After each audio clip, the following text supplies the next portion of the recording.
ఇప్పుడు ఏం చేయాలంటే సుఖించాలి. ఎలా సుఖిస్తావు? సుఖం అంటే ఎలా ఉంటుందంటే ఇతర భాషలో ఏం చెప్పాడు? తినడంలో ఉంది, తాగడంలో ఉంది అని చెప్తా ఉన్నాడు. తినుము, తాగుము, సంతోషించు అన్నాడు. సంతోషించడం అంటే అనేక రకాలుగా సంతోషించవచ్చు. క్షణకాల సంతోషాలు ఈ లోకంలో చాలా ఉన్నాయి. అందుకే మోషే ఏమన్నాడంటే అల్పకాల పాప భోగము అన్నాడు. ఏమన్నాడు?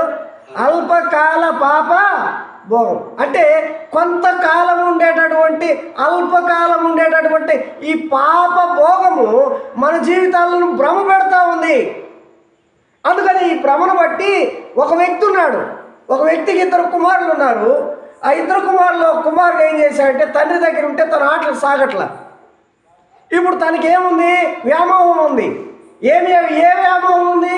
ఈ లోకంలో నేను సంతోషంగా సుఖంగా జీవించాలి, ఇక్కడుంటే మా తల్లిదండ్రులు లేదా నన్ను కట్టుదిట్టం చేస్తున్నారు, నన్ను ఏం చేయట్లేదు, కాబట్టి ఇక్కడ నేను ఉండడానికి వీల్లేదు, ఎక్కడికన్నా వెళ్ళిపోవాలి అనుకున్నాడు. వెళ్ళిపోవాలనుకొని వాళ్ళ నాన్న దగ్గరికి వెళ్ళాడు. నాన్న, నాకు రావాల్సిన ఆస్తిని నాకు ఇచ్చేసేయి అని చెప్పి అడిగాడు. తండ్రి ఏం చేశాడు? సరే తీసుకో నా కుమారుడు అని చెప్పి తనకి ఇవ్వాల్సిన ఆస్తిని పంచి ఇచ్చాడు. ఆస్తిని అంతా చేతపట్టుకున్నాడు, సమకూర్చుకున్నాడు, దూరదేశానికి వెళ్ళిపోయాడు. దగ్గరుంటే తెలుస్తుందని దూరం వెళ్ళిపోయాడు. ఈ దినాల్లో రహస్య పాపాలు చేసే వాళ్ళు ఎంతమంది ఉన్నారు? తల్లిదండ్రులకు దూరంగా, బంధువులకు దూరంగా, తెలిసిన వాళ్ళకు దూరంగా ఉండి చెడు కార్యాలు, చెడు పనులు, పాప సంబంధమైన జీవితాన్ని కలిగిన వారు ఎంతమంది ఉన్నారు? ప్రియ సహోదరి, సహోదరుడా, ఈ రాత్రికాల సమయంలో ఆలోచించు. అలాంటి జీవితం నీకు కలిగి ఉన్నావా? అయితే గుర్తుంచుకో, ఇక్కడ ఈ ధనవంతుడు లేదా ఈ యొక్క కుమారుడు, చిన్న కుమారుడు దూరదేశానికి పోయి ఏం చేశాడంటే దుర్వ్యాపారం చేశాడు. దుర్వ్యాపారం చేసి నష్టపోయాడు. నష్టపోయి తినడానికి తిండి కూడా లేకుండా పన్నులలో కలిసిపోయాడు. అప్పుడు బుద్ధి వచ్చింది. ఏమొచ్చింది? అప్పుడు బుద్ధి వచ్చింది. నేను మా నాన్న దగ్గర ఉన్నప్పుడు నా కింద పని వాళ్ళు ఉన్నారు, నాకు మంచి ఆస్తి ఉంది, మంచి వస్త్రం ఉంది, మేమే 10 మందికి అన్నం పెట్టేవాళ్ళం. అయితే ఇప్పుడు నేను వచ్చి పందుల దగ్గర కూర్చుంటే అక్కడ కూడా నాకేం దొరకలేదే అని చెప్పి వాడికి బుద్ధి వచ్చి, ఏడుపు వచ్చి, ఇక నేను వెళ్ళి అయ్యా నా తప్పైపోయింది, నీ కింద ఒక పనివాడిగా ఉంటానని తండ్రితో చెబుదాం అనుకొని వచ్చాడట. అలాగనే ఈ లోక పాపాన్ని అనుభవించడానికి వెళ్ళి నష్టపోయి ఆ పాపపు ఊబిలో చిక్కుకొని ఎంతోమంది జీవితాలను పాడు చేసుకుంటున్న ప్రియ సహోదరి, సహోదరులరా, ఇదిగో అందులో ఏమీ లేదు, అందులో మనకు నష్టం ఉంది. జాగ్రత్త. మనం కలిగి ఉన్న దాన్ని ఎంతో విలువగా మనం దాన్ని కాపాడుకోవాలి తప్ప దాన్ని కాలదన్నుకోకూడదు అని లేఖనాల్లో మనం చూస్తూ ఉన్నాం. ఇక్కడ అలాంటి దేవుని ఉనికిని ఎరగకుండా జీవించిన ధనవంతుని జీవితంలో ఆయన అంటున్నాడు, వెర్రివాడా అంటున్నాడు. వెర్రివాడా, నీ ప్రాణం ఈ రాత్రి అదిగో పాతాళం అడుగుతుంది. పాతాళంలో ఉన్నవారు అడుగుతున్నారు, పాతాళానికి అధికారం కలిగిన వాళ్ళు అదిగో అడుగుతున్నారు అని చెప్తూ ఏమంటున్నాడు? ఈ రాత్రి నీ ప్రాణం అడుగుతున్నారు, ఏమవుతావు నువ్వు రేపొద్దడికి అంటున్నాడు.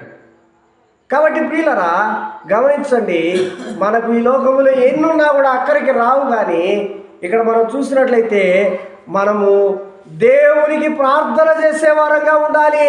ఎలాగో అంటే కొర్నేలి వంటి జీవితాన్ని కలిగి, అదిగో దేవుని యందు భయభక్తులు కలిగినటువంటి జీవితాన్ని కలిగి, దేవుడు ఉన్నాడు అని గుర్తెరిగి విశ్వాసంతో దేవునికి మనం ప్రార్థన చేస్తూ ఉన్నప్పుడు మనం దేవుని ఎరగకపోయినా మనకు అవసరమైన వాటిని తెలియపరిచేవాడుగా ఉన్నాడు.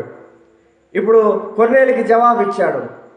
జవాబు ఇవ్వగా, అయ్యా నీ ప్రార్థన వినబడింది, నీకు ఒకటి కొదువుగా ఉంది, ఆ కొదువు అయిందేదో నీకు తెలియపరుస్తారు. పలానా చోట ఒక వ్యక్తి ఉన్నాడు, ఆ వ్యక్తి దగ్గరికి నీ మనుషులను పంపించి వారిని మీ ఇంటికి పిలిపించుకో అని చెప్పాడు. చెప్పగానే ఏం చేశాడు? వెంటనే 2 పరివారిని పంపించాడు. పలానా చోట పలాని వ్యక్తి, దేవుని సేవకులు ఉన్నారు, వారిని నా ఇంటికి తీసుకొని రండి అని పనివారిని పంపించాడు. పనివారిని పంపించి ఇక్కడ వాళ్ళ ఇంట్లో అందరినీ సమకూర్చాడు. స్నేహితులను సమకూర్చాడు, బంధువులను సమకూర్చాడు, పనివారిని సమకూర్చాడు. పేతురు ఇంట్లోకి వచ్చేలోపు అందరూ కూర్చొని ఎదురు చూస్తూ ఉన్నారు. ఎవరి కోసం? పేతురు కోసం అనే మాట మనం చూస్తూ ఉన్నాం. చూడండి, ఆ మాటలు మనం గమనించినట్లయితే 24వ వచనం, 10వ అధ్యాయం 24వ వచనం, అపోస్తుల కార్యముల గ్రంథంలో అంటాడు, మరునాడు వారు కైసరులో ప్రవేశించిరి. అప్పుడు కొర్నేలి తన బంధువులను ముఖ్య స్నేహితులను పిలిపించి వారి కొరకు కనిపెట్టుకొని ఉండేను. అంటే వాళ్ళు ఎప్పుడు వస్తారు, దేవుని సేవకులు ఎప్పుడు వస్తారు, ఎప్పుడు దేవుని మాటలు అందిస్తారు, నాకు కొదువైందో ఎప్పుడు తెలియజేస్తారనే తృష్ణతో, ఆశతో ఎదురు చూస్తూ ఉన్నాడు. అవును ప్రియులారా, దేవుని మాటలు ఈ దినాల్లో ఎంతోమందికి వ్యక్తం వ్యతిరేకమవుతున్నాయి. దేవుని మాటను గ్రహించేవాడు లేడు, దేవుని వెతుకువాడు లేడు అని లేఖనాలు సెలవిస్తున్నాయి. రోమీయులకు రాసిన పత్రిక 3వ అధ్యాయం 11వ వచనంలో, నీతిమంతుడు లేడు, ఒక్కడును లేడు, దేవుని వెతుకువారు లేరు అని అంటున్నాడు. చూసారా? అవును ప్రియులారా, దేవుని వెతికేవారు లేరు.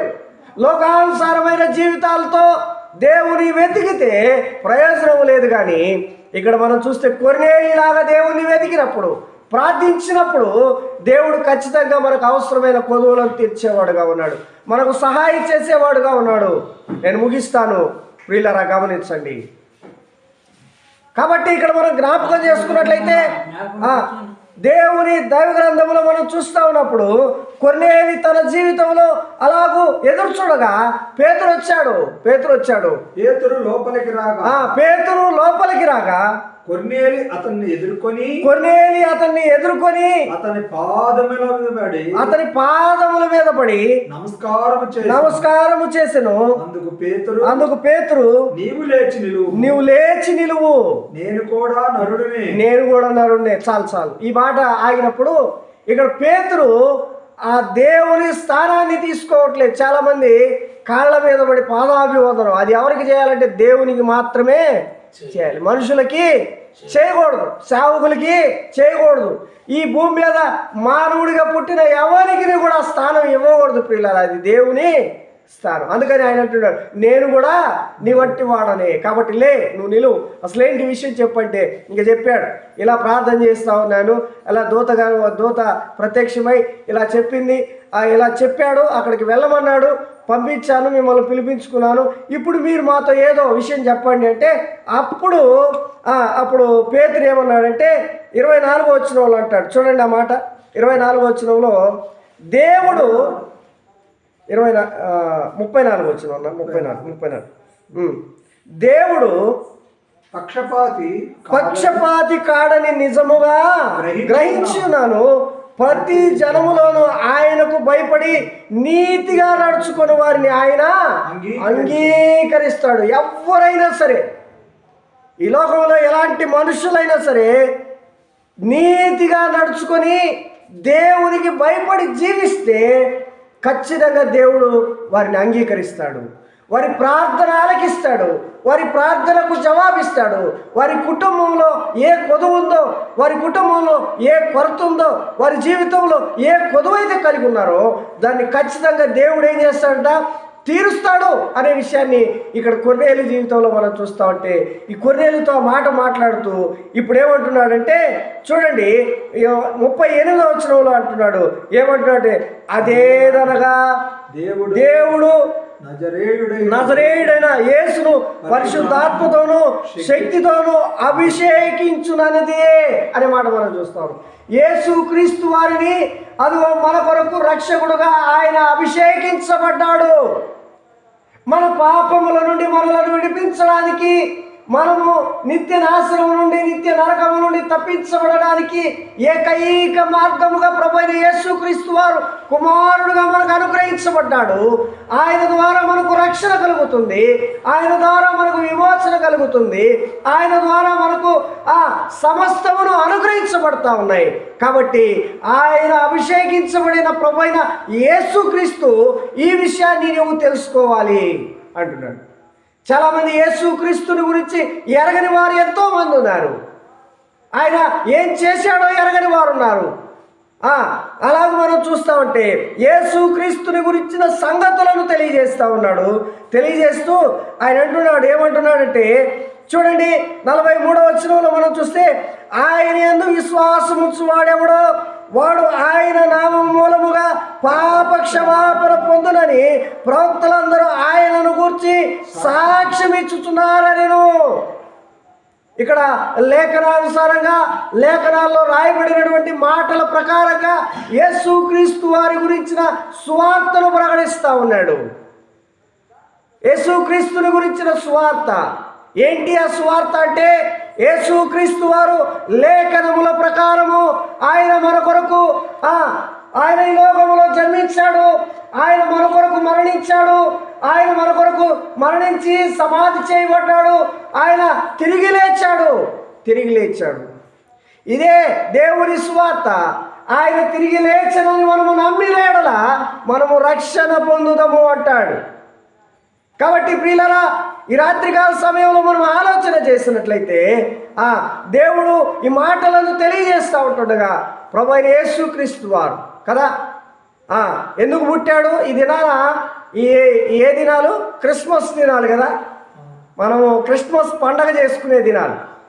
ఈ పండగ దినాల్లో ఏమున్నా లేకపోయినా మన ఇంటి పైన స్టార్ ఒకటి ఉండాలి, మన ఇంట్లో సామాన్లు వైట్ ఉండాలి, మన ఇల్లు మొత్తం సున్నం కొట్టి ఉండాలి, ఆ రోజు వచ్చరికి ఒంటి నిండా బట్టలు ఉండాలి, తర్వాత కడుపు నిండా ఉండాలి. అంటే ఒక సేవకుడు ఇలా అన్నాడు, ఏంటంట, క్రిస్మస్ పండగ క్రైస్తవులకి ఏమవుతుందంట? పండగ అవుతుంది. ఏ పండగ అంటే, ఒకటి ఇంటి పండగ అంట. ఇంటి పండగ అంటే ఇల్లు శుభ్రం చేసుకోవడం. రెండవది ఒంటి పండగ అంట, అంటే ఒంటిని శుభ్రం చేసుకొని కొత్త వస్త్రాలతో ధరించుకోవడం. తర్వాత పంటి పండగ అంట, ఆ రోజు కమ్మగా మొక్క తెచ్చుకొని కడుపు నిండా తృప్తిగా ఏది తినేవాళ్ళు అదనే కాదు, పంటి పని, ఇంటి పని, ఒంటి పని, పంటి పని, ఇంటి పండగ, ఒంటి పండగ, పంటి పండగ. ఇది క్రిస్మస్ అనేది మనం చూస్తూ ఉంటే అలా కాదు. కానీ ఏంటంట, క్రిస్మస్ అనేది క్రీస్తును ఆరాధించాలి అనేది క్రిస్మస్ యొక్క ఉద్దేశం. అంటే యేసుక్రీస్తు మన కొరకు ఆయన ఈ లోకంలో జన్మించాడు, మన కొరకు ఈ లోకంలో జన్మించాడు. మన పాపముల కొరకై ఆయన కలవరి సెలవుకు అప్పగించబడ్డాడు. ఆ కలవరి సెలవులో మనము మన ఆలోచనతో చేసిన పాపాన్ని బట్టి ఆయన తలకు ముళ్ళ కిరీటం పెట్టబడింది. ఆయన తలకు ముళ్ళ కిరీటం పెట్టబడింది. ఆయన చేతులలో శీలలు కొట్టబడ్డాయి, ఆయన కాళ్ళలో మేకులు కొట్టబడ్డాయి, ఆయన పక్కలో పల్లెపు పోటు పొడవబడింది. అదిగో ఆ కొరడాలతో ఆయన కొడతా ఉండగా ఆయన శరీరం అంతా నాగేటి చాళ్ళు వలె దున్నబడ్డాయి. అదిగో మాంసం ఖండఖండాలుగా చీల్చబడింది. ఆయన సొగసును స్వరూపాన్ని కోల్పోయాడు. అదిగో ఆయన ముఖమును ఉమ్మివేసి ఆయనను హేళన చేస్తూ ఉంటే, అవమానిస్తూ ఉంటే, అదిగో ఆయన మౌనమును వహించాడు. ఎందుకోసం అంటే నీ కోసం, నా కోసం, మనందరి కోసం ఆయన పాపకు శిక్షను ఆయన భరించి రక్షణ మనకు సిద్ధపరిచాడు. ఈ రాత్రికాల సమయంలో ప్రియ సహోదరి సహోదరుడా, ఆలోచిస్తున్నావా? ప్రభువైన యేసుక్రీస్తు వారు నిన్ను ప్రేమించి నీ కొరకు కలవరి సెలవులో బలియాగం చేయబడి, చనిపోయి సమాధి చేయబడి, తిరిగి లేచి మరణమును జయించినటువంటి ప్రభు ఈరోజు నీకు రక్షణ ఇవ్వాలని కోరుతా ఉన్నాడు. నీకు రక్షణ ఇవ్వాలని, నీవు నీతి మార్గమును అనుసరించాలని, దేవుని యందు విశ్వాసం ద్వారా రక్షించబడి దేవుని ఆరాధించాలని, దేవుని ప్రార్థించాలని, నీ ప్రార్థన ఆయన విని నీకు కావాల్సిన అవసరతలు అక్కర్లు తీర్చాలని కోరుకుంటున్నాడు. అలా కాకుండా ఈ లోకంలోనే ఉంటూ, ఈ లోకంలోనే జీవిస్తూ, ఈ లోకంలోనే ఉన్నావంటే ప్రియులారా జాగ్రత్త. ఒకానొక దినాన ఈ లోకాన్ని విడవలసి వస్తుంది. విడిస్తే ఎక్కడికి వెళ్తాం? దేవుని నమ్మకపోతే, దేవుని యందు విశ్వాసం ఉంచకపోతే, నీతిమంతులుగా తీర్చబడకపోతే, దేవుని యందు భయభక్తులు కలిగి జీవించకపోతే నిత్య నరకానికి వెళ్ళవలసి వస్తుంది. నిత్య నరకాగ్ని దండను అనుభవించవలసి వస్తుంది. ఆ నరకములో యాతన పడుట కంటే దేవుని యందు విశ్వాసం ఉంచి రక్షించబడి, దేవుని బిడ్డలంగా అంగీకరించబడి ఆయనకు ప్రార్థన చేసే వరంగా ఉండడం ఎంతో మేలు.